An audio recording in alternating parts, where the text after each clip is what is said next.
What it do, Dream Team? It's your boy D Neal back with another reaction video. Guys, here we are with the Bird versus Magic. Greatest rivalry in sports history. These two saved the NBA. You just can't help but love it. I'm so excited to jump into this.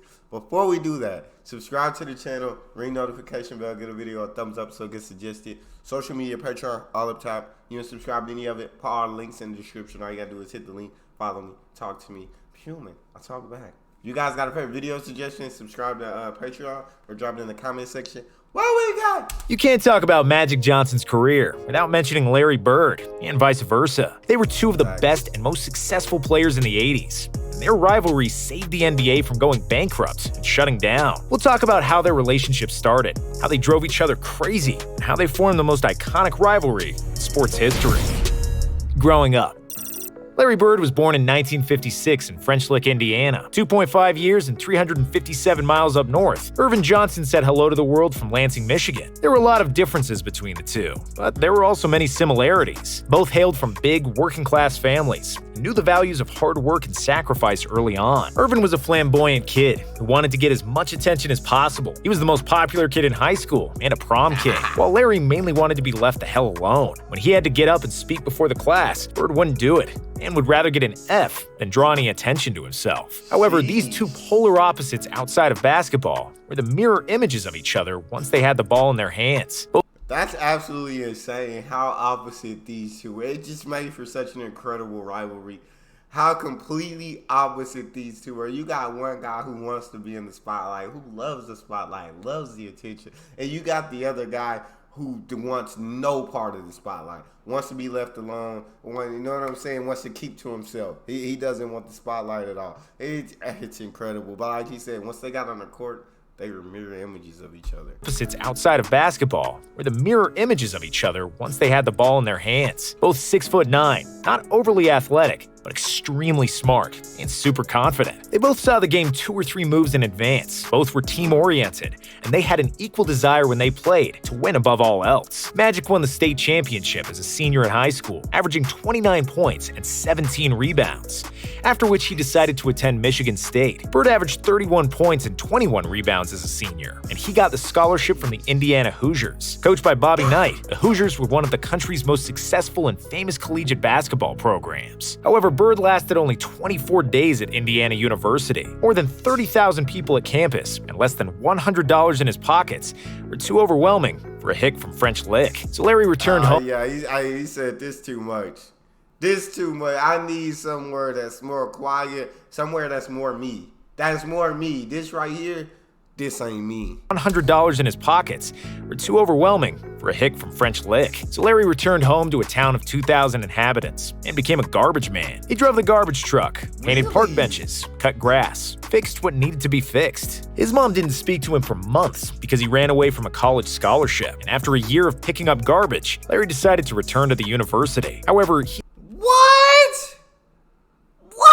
I didn't know Larry took a year off and just drove a garbage truck. All that talent, everything. You was built to play basketball, and you just gave it up. He just gave it up because he was like, nah, college ain't for me. It's just too much people. I'm not rocking with that. But after a year, my boy came to his senses.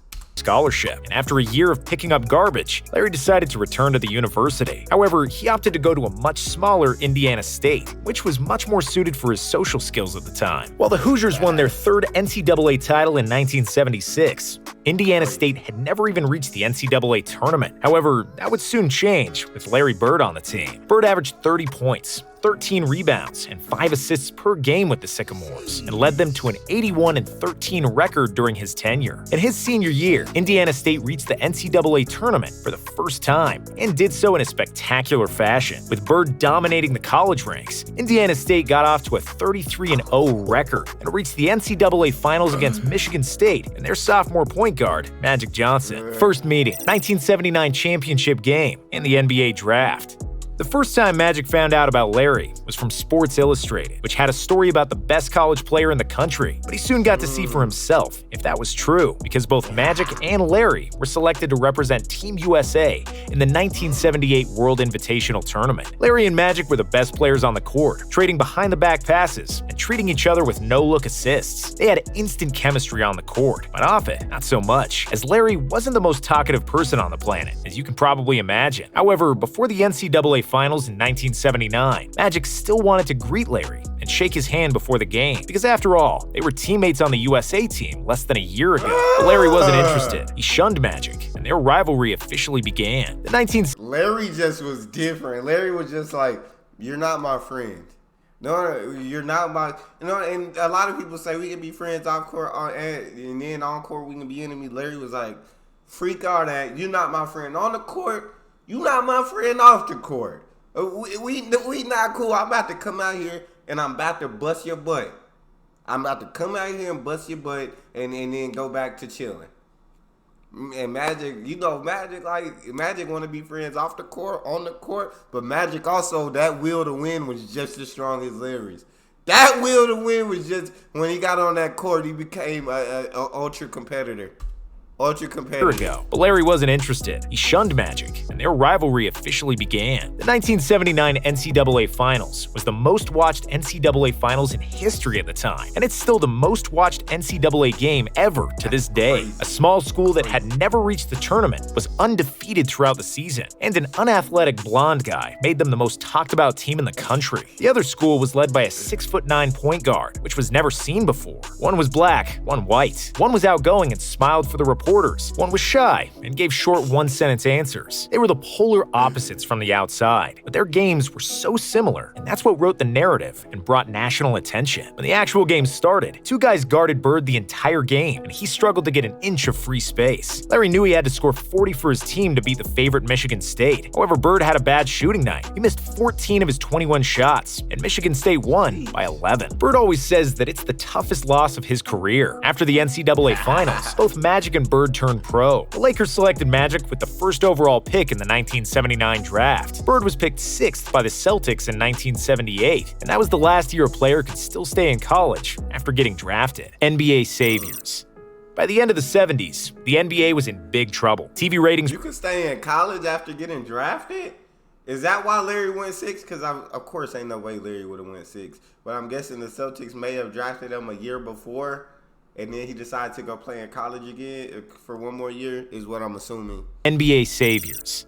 By the end of the 70s, the NBA was in big trouble. TV ratings were down, attendance was low, and there was very little buzz around the league and its players. Out of the top 10 most watched basketball games in the 70s, 9 were college games, and tape delays were the norm for the NBA. Drugs were a big issue, the level of basketball wasn't that great, and fights between players happened on the regular. The overall image of the league was terrible, sponsorships were hard to come by, and the league nearly collapsed by the end of the 70s. However, when Bird and Magic came to the NBA in 1979, they brought the hype that surrounded them in college. They both made the All-Star team as rookies and transformed their teams into title contenders. The Celtics improved their win total by 32 games from the year before Bird and finished first in the Eastern Conference. Magic's Lakers were first in the West, and the teams were destined to clash in the finals. But the Sixers spoiled another Bird and Magic duel. On the morning of the deciding Game 6 of the finals, the news came that Larry Bird won Rookie of the Year with 63 votes compared to just 3 votes for the second-place Johnson. Magic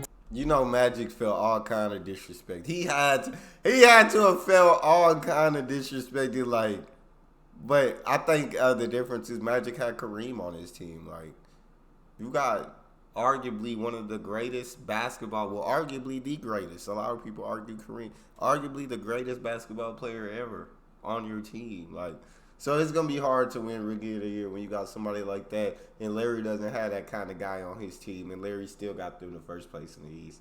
And so I understand it, but at the same time, Magic's like, hey, I've been killing the league this year. What are we talking about? Of the year, with 63 votes compared to just 3 votes for the second-place Johnson. Magic was pissed, and he'd go on to pour 42 points and 15 rebounds in the deciding Game 6, bringing Los Angeles their first title after 8 years and securing the Finals MVP trophy. When he saw that Magic won another title, Bird was furious. And that's just who these guys were and how they behaved, envious of each other's accomplishments and maniacally driven to elevate their play. Whenever the season schedule came out, I would circle the 2 games with Boston. Those were the 2 games more important than the other 80, Magic Johnson said. I read the newspaper every day during the season. I was only interested in one thing. What numbers did Magic Johnson have last night? Said Larry Bird. In 1981, Bird won his maiden title with the Celtics. And in 1982, Magic won another one with the Lakers. After that, the league was essentially Bird and Magic, and then everybody else. TV doubleheaders always featured the Lakers and the Celtics against whomever they happened to be playing. From 79 to 84, the NBA's TV ratings rose significantly. Attendance jumped 42%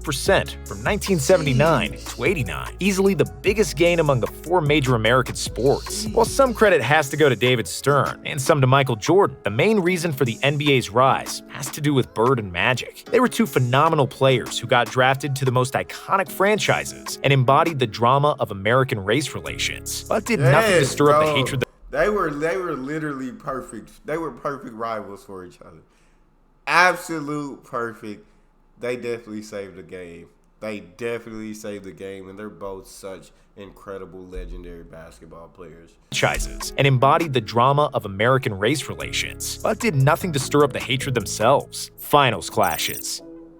After the Sixers defeated the Celtics and the Lakers to win the title in 1983, Bird and Magic finally both advanced to the greatest NBA stage in 1984. The final series was tough and tightly contested, with the winner decided in Game 7. The Celtics played at home, and Bird was never more determined to win. Magic played badly down the stretch, and Larry finally got his revenge for the NCAA title loss in 1979.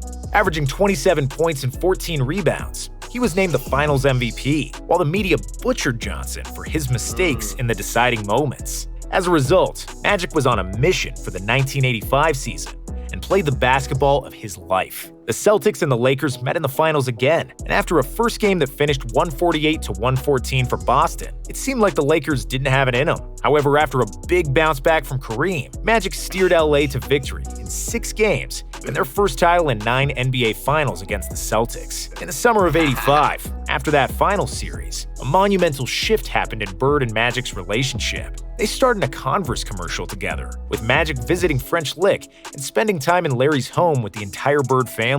For the first time ever, they talked and exchanged more than 2 sentences. After that, they struck a friendship, but their rivalry was as bitter as ever. The Celtics won the title in 1986 against the Rockets, and Bird won his 3rd consecutive MVP award. In 1987, the Lakers returned to the finals, again against Bird and the Celtics. In Game 4, Larry seemed to have scored a game winner, but Magic erased it with a spectacular hook shot with 2 seconds remaining, a redemption for the clutch misses in 1984. Bird still had a good look for the win, but he missed a jump shot at the buzzer, and the Lakers took a 3-1 series lead. Oh, he was 7 for 18. Jeez. Yeah, crazy, man. Absolutely wild. Bro, these two, man, you can't say basketball without bringing up Larry Bird and Magic Johnson. These two just constantly going at it, back and forth. No better rivalry. And then for them to create a friendship also, you can't write a better story than that. Good look for the win, but he missed a jump shot at the buzzer, and the Lakers took a 3-1 series lead and eventually won the series in 6. After the finals, Bird called Magic the best player he'd ever seen. Later years. As Magic soared and won another title in 1988, Bird was breaking down. He injured his back while chopping wood in French Lick in 1985, and the injury worsened every season. He missed almost the entire 1989 season with a torn Achilles, and when he came back, he needed nearly 3 hours of preparation and spinal adjustments to play basketball. He was under enormous pain, and it was hard for him to walk, let alone play. But being a tough SOB that he was, he stuck around until 1992, even though he should have probably retired in 1988. Magic kept winning MVPs by the turn of the decade, and the Lakers kept making the NBA Finals. However, they couldn't defeat the Pistons in 1989 and the Bulls in 1991 to claim the title. Before the 1992 season had started, Magic received terrible news. He contracted HIV and subsequently retired from the NBA. Bird was in shock, and he immediately called Magic. Johnson confirmed that the news was true, and he later said that the call from Bird meant the world for him because he realized how much affection Larry really had for him, despite their rivalry. Larry said that he felt the same that day as on the day that his father passed away. And for the first time in his career, he didn't enjoy playing as much, with Magic not playing. But that wasn't the end, and Larry and Magic had their last hurrah. First, they played as opponents after Magic got an invite to play in the 1992 All-Star Game, which he dominated and won the MVP. And then later that year, they rode off into the sunset as teammates at the Barcelona Olympics. Because their NBA careers were over, their masks fell completely off. Bird and Magic became really good pals during their time with the Dream Team. Legacy. Magic and Bird played against each other 37 times in their NBA careers, and Johnson won 22 of those games, compared to Bird's 15. When it comes to trophies, it was 8 finals, 5 titles, and 3 MVPs for Magic, and 5 finals, 3 titles, and 3 MVPs for Bird. In the end, Magic won more hardware, but Bird was likely a more complete player because he was a better shooter, especially early on. Both players worked extremely hard to outplay the other and were each other's biggest motivation. Their rivalry was the biggest storyline in the 80s, and it saved the NBA, and they desperately needed saviors. In 2010, Larry and Magic wrote a book together, and in 2019, they got the NBA Lifetime Achievement Award together. Even though they are still polar opposites, Larry and Magic always seem to be intertwined and go together like peanut butter and jelly. Oh, bro, that's so dope. That's literally so dope. You literally can't help but absolutely love that story. Absolutely love Larry and Magic for saving the league, the rivalry as well as the friendship. Absolutely incredible. That's all we got for this. You guys got a favorite video you want to see me react to, subscribe to the channel, ring notification bell, get a video a thumbs up so it gets suggested. Social media, Patreon, all up top. You're subscribed to any of it. Follow the links in the description. All you got to do is hit the link, follow me, talk to me. Love talking to you guys. You guys are the most incredible team on YouTube. It's your boy D Neal, out.